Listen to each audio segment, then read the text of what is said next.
ॐ श्रीमन्महागणाधिपतये नमः। श्रीशारदा सरस्वत्यै नमः। श्रीसद्गुरुदेव चरणकमलेभ्यो नमः।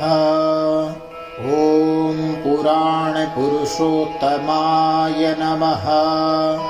ॐ नमो भगवते वासुदेवाय। कृष्णं नारायणं वन्दे, कृष्णं वन्दे व्रजप्रियं, कृष्णं द्वैपायनं वन्दे, कृष्णं वन्दे पृथासुतं। सच्चिदानन्दरूपाय विश्वोत्पत्त्यादिहेतवे, तापत्रय विनाशाय श्रीकृष्णाय वयं नुमः।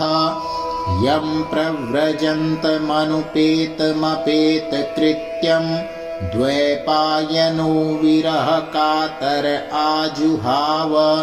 पुत्रेति तन्मयतया तरवोऽभिनेदुस्तं सर्वभूतहृदयं मुनिमानतोऽस्मि। नैमिषे सूतमासीनमभिवाद्य महामतिं, कथामृतरसास्वाद कुशलः शौनको ब्रवीत्। शौनक उवाच अज्ञानध्वान्तविध्वंस कोटिसूर्यसमप्रभ, सूताख्याहि कथासारं मम कर्णरसायनं। भक्तिज्ञानविरागाप्तो विवेको वर्धते महान्, मायामोहनिरासश्च वैष्णवैः क्रियते कथम्। इह घोरे कलौ प्रायो जीवश्चासुरताङ्गतः, क्लेशाक्रान्तस्य तस्यैव शोधने किं परायणम्। श्रेयसां यद्भवेत् श्रेयः, पावनानां च पावनं। कृष्णप्राप्तिकरं शश्वत् साधनं तद्वदाधुना।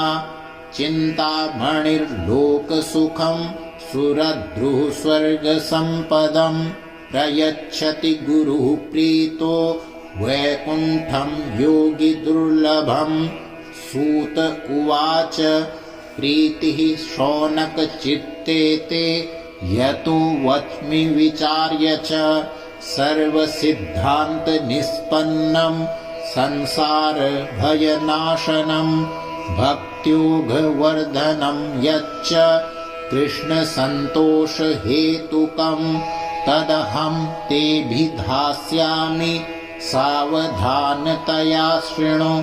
कालव्यालमुखग्रास त्रासनिर्णाशहेतवे, श्रीमद्भागवतं शास्त्रं कलौकीरेण भाषितम्। एतस्मादपरं किञ्चिन् मनः शुद्ध्ये न विद्यते। जन्मान्तरे भवेत् पुण्यं, तदा भागवतं लभेत्। परीक्षिते कथां वक्तुं सभायां संस्थिते शुके, सुधाकुम्भं गृहीत्वैव देवास्तत्र समागमन्। शुकं नत्वा वदन् सर्वे स्वकार्यकुशलाः सुराः, कथासुधां प्रयच्छस्व गृहीत्वैव सुधामिमाम्। एवं विनिमये जाते सुधा राज्ञा प्रपीयताम्। प्रपास्यामो वयं सर्वे श्रीमद्भागवतामृतम्। क्व सुधा क्व कथा लोके, क्व काचः क्व मणिर्महान्। ब्रह्मरातो विचार्येवं, तदा देवाञ्जहासः। अभक्तास्तांश्च विज्ञाय न ददौ स कथामृतम्। श्रीमद्भागवती वार्ता सुराणामपि दुर्लभा। राज्ञो मोक्षं तथा वीक्ष्य पुरा धातापि विस्मितः। सत्यलोके तुलां बद्ध्वा तोलयत्साधनान्यजः लघून्यन्यानि जातानि गौरवेण इदं महत्।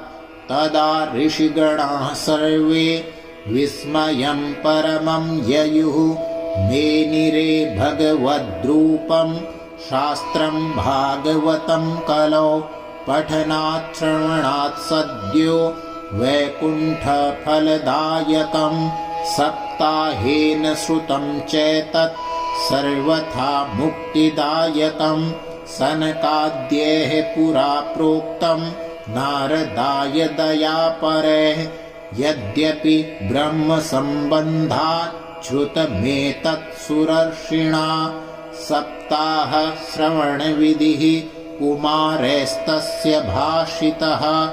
शौनक उवाच लोकविग्रहमुक्तस्य नारदस्यास्थिरस्य च विधिश्रवे कुतः प्रीतिः संयोगः कुत्र तैः सह। सूत उवाच अत्र ते कीर्तयिष्यामि भक्तियुक्तं कथानकं शुकेन मम यत् प्रोक्तं रहस्यं विचार्य च। एकदा हि विशालायां चत्वार ऋषयो मलाः सत्संगार्थं समायाता ददृशुस्तत्र नारदं। कुमारा ऊचुः कथं ब्रह्मन् दीनमुखः कुतश्चिन्तातुरो भवान् त्वरितं गम्यते कुत्र कुतश्चागमनं तव। इदानीं शून्यचित्तोऽसि गतवित्तो यथा जनः तवेदं मुक्तसङ्गस्य नोचितं वद कारणं।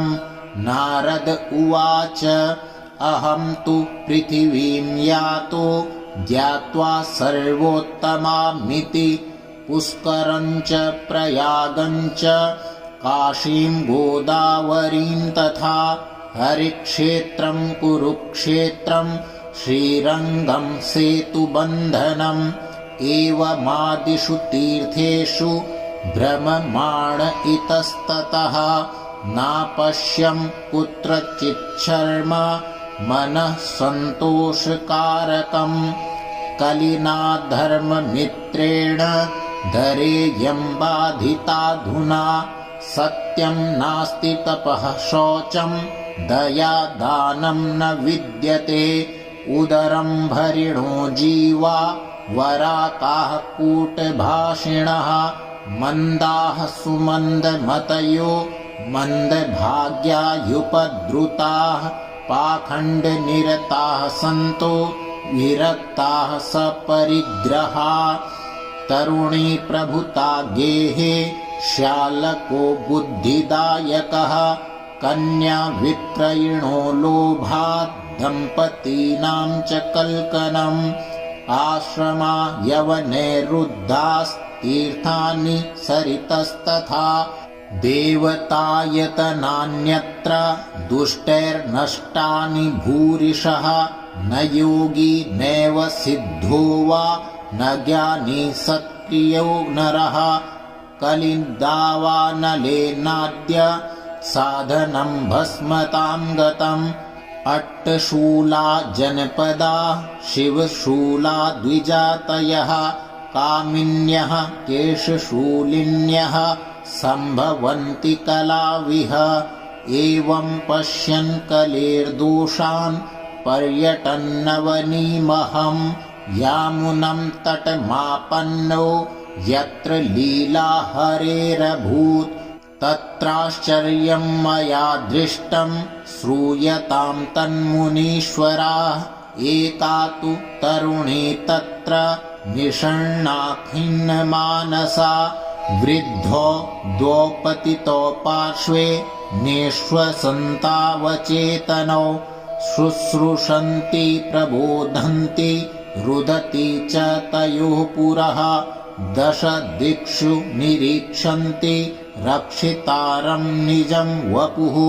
वीज्यमाना शतस्त्रीभिर्निर्वासिता बोध्यमाना मुहुर्मुहुः दृष्ट्वा दूरात् गतः सोऽहं कौतुकेन तदन्तिकम् मां दृष्ट्वा चोत्थिता बाला विह्वला चाब्रवीद्वचः बालोवाच भो भो साधो क्षणं तिष्ठ मच्चिन्तामपि नाशय दर्शनं तव लोकस्य सर्वथा गहरं परं बहुधा तव वाक्येन दुःखशान्तिर्भविष्यति यदा भाग्यं भवेद् भूरि भवतो दर्शनं तदा। नारद उवाच कासि त्वं का विमोचेमा नार्यः काः पद्मलोचना वद देवि सविस्तारं स्वस्य दुःखस्य कारणं। बालोवाच अहं भक्तिरिति ख्याता इमौ मेतनयो मतो ज्ञानवैराग्यनामानौ कालयोगेन जर्जरो गङ्गाद्याः सरितश्चेमा मत्सेवार्थं समागताः तथापि न च मे श्रेयः सेवितायाः सुरैरपि। इदानीं शृणु मद्वार्तां सच्चित्तस्त्वं तपोधन वार्ता मे वितताप्यस्ति तां श्रुत्वा सुखमावह। उत्पन्ना द्रविडे साहं वृद्धिं कर्णाटके गता क्वचिन्महाराष्ट्रे गुर्जरे जीर्णतां गता तत्र घोरकलेर्योगात् पाखण्डे खण्डिताङ्गका दुर्बलाहं चिरं याता पुत्राभ्यां सह मन्दताम् वृन्दावनं पुनः प्राप्य नवीनेव सुरूपिणे जाताहं युवती सम्यक् प्रेष्ठरूपा तु साम्प्रतम् इमो तु सहितावत्र सुतौ मे क्लिश्यतः श्रमात् इदं स्थानं परित्यज्य विदेशं गम्यते मया जरठत्वं समायातो तेन दुःखेन दुःखिता साहं तु तरुणी कस्मात् सुतो वृद्धा विमोकुतः त्रयाणां सहचारित्वा द्वैपरीत्यं कुतः स्थितं घटते जरठा माता तरुणो तनयाविति अतः शोचामि चात्मानं विस्मयाविष्टमानसा वद योगनिधे धीमन् कारणं चात्र किं भवेत्।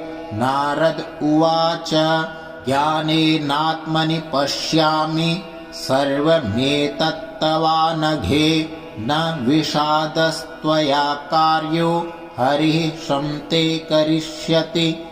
सूत उवाच क्षणमात्रेण तज्ज्ञात्वा वाक्यमूचे मुनीश्वरः।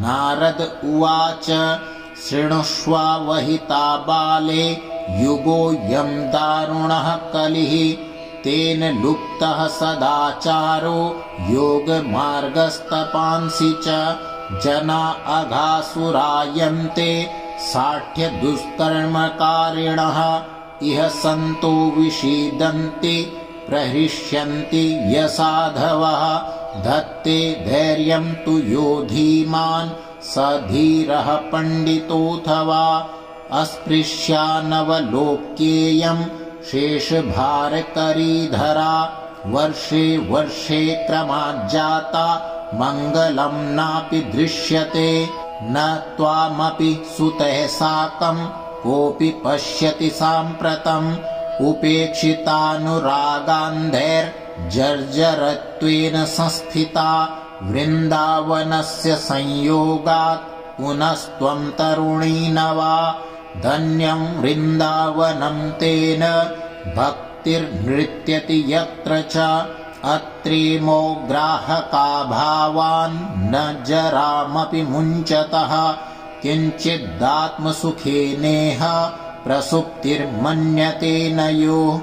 भक्तिरुवाच कथं परीक्षिता राज्ञा स्थापितो यः शुचिः कलिः प्रवृते तु कलौ सर्व सारः कुत्र गतो महान् करुणापरेण हरिणाप्यधर्मः कथमीक्ष्यते इमं मे संशयं छिन्धि त्वद्वाचा सुखितास्म्यहम् नारद उवाच यदि पृष्टस्त्वया बाले प्रेमतः श्रवणं कुरु सर्वं वक्ष्यामि ते भद्रे कश्मलं ते गमिष्यति यदा मुकुन्दो भगवान् क्ष्मां त्यक्त्वा स्वपदं गतः तद्दिनात् कलिरायातः सर्वसाधनबाधकः दृष्टो दिग्विजये राज्ञा दीनवत्सरणं गतः न मया मारणीयोऽयं सारंग इव सारभुक् यत्फलं नास्ति तपसा न योगेन समाधिना तत्फलं लभते सम्यक् कलो केशवकीर्तनात् एकाकारं कलिं दृष्ट्वा सारवत्सारनीरसं विष्णुरातः स्थापितवान् कलिजानां सुखाय च कुकर्माचरणात् सारः सर्वतो निर्गतोऽधुना पदार्थाः संस्थिता भूमौ बीजहीनास्तुषा यथा विप्रैर्भागवती वार्ता गेहे गेहे जने जने कारिता कणलोभेन कथा सारस्ततो गतः अत्युग्रभूरि कर्माणो नास्तिका रौरवा जना तेऽपि तिष्ठन्ति तीर्थेषु तीर्थसारस्ततो गतः कामक्रोधमहालोभ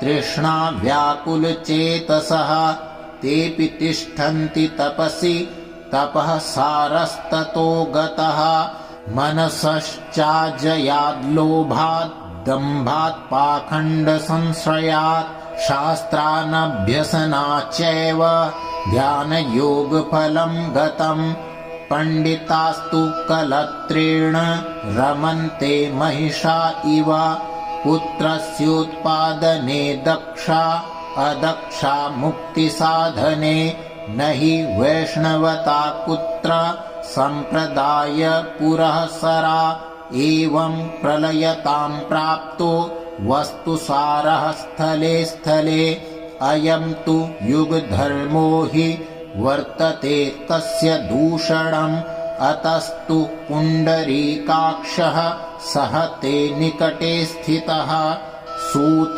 उवाच इति तद्वचनं श्रुत्वा विस्मयं परमं गता भक्तिरुचे वचो भूयः श्रूयतां तच्च शौनक भक्तिरुवाच सुरर्षे त्वं हि धन्योऽसि मद्भाग्येन समागतः साधूनां दर्शनं लोके सर्वसिद्धिकरं परम् जयति जगति मायां यस्य कायाधवस्ते वचन रचनमेकं केवलं चाकलय्य ध्रुवपदमपि यातो यत्कृपातो ध्रुवोऽयं सकलकुशलपात्रं ब्रह्मपुत्रं नतास्मि। जय जय श्री पद्मपुराणे उत्तरखण्डे श्रीमद्भागवत माहात्म्ये भक्ति नारद समागमो नाम प्रथमो पारायणः।